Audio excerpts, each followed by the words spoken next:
प्रणाम, नमस्कार आप सबको।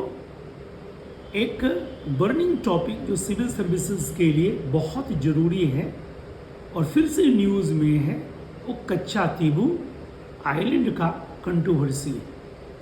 इससे 3 डिफरेंट टाइप का आप क्वेश्चन अलग अलग एक्सपेक्ट कर सकते हो, या एक ही क्वेश्चन में 3 डिफरेंट एंगल के स्टेटमेंट्स आप एक्सपेक्ट कर सकते हो।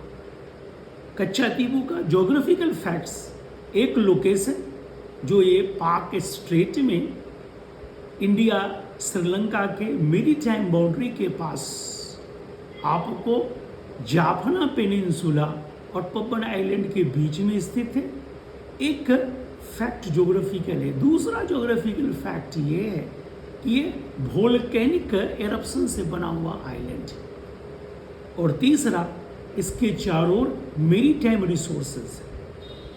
जो लोकेशन जियो पॉलिटिक्स के लिए, जियो इकोनॉमी के लिए और जियो स्ट्रेटजी के लिए काफ़ी सिग्निफिकेंट है। इसी तरह से हिस्टोरिकल रियलिटीज से जुड़ा हुआ जो इससे प्रश्न होगा वो ये मिडिवल पीरियड में 14th और 13th सेंचुरी में इसका फॉर्मेशन होता, उस समय से लेकर बड़े समय तक श्रीलंका के 46 जो किंगडम है उसके अधीन रहा। फिर 19th सेंचुरी से ये रामानंद किंगडम मदुरई के अधीन आ गया, ब्रिटिश के मद्रास प्रेसिडेंसी के अंतर्गत आ गया। ये इतिहास या हिस्टोरिकल रियलिटीज भी आपसे पूछ सकता है। और तीसरा जो कॉम्प्लेक्स एंगल है जिससे क्वेश्चन पूछ सकता है वो पॉलिटिकल ट्रूथ है। पॉलिटिकल ट्रूथ में सबसे पहले जब हम समुद्र में, ओशन में इंटरनेशनल बाउंड्री बनाते हैं तो उसके लिए यूएन का ओशन लॉ है। उस ओशन लॉ के तहत भारत और श्रीलंका ने इंडो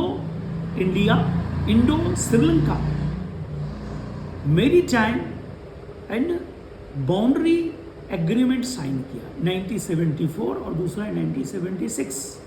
इसके बहुत सारे प्रावधान हैं, प्रोविजंस है ना।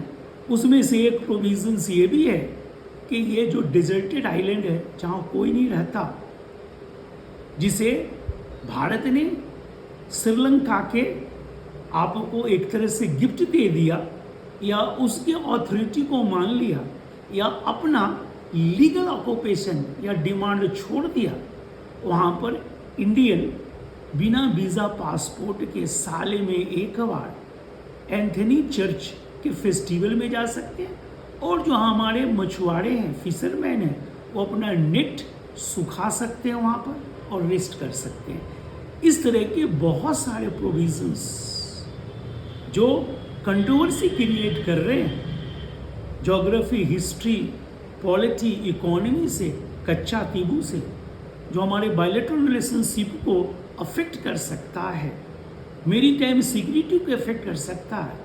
इसको डिटेल में मैं अपने क्लास में, ऑनलाइन क्लास में, जो हमारा 3 अप्रैल को 2nd बैच शुरू हो रहा है, करने जा रहे हैं। और ऐसे बहुत सारे इश्यूज, इलेक्शन बॉन्ड है ना, जितने भी आपको करेंट टॉपिक्स है विथ व्यूज, हम इसे डिस्कशन करने जा रहे हैं only for civil services. So please join है ना 3rd April class. Thank you very much, see you soon.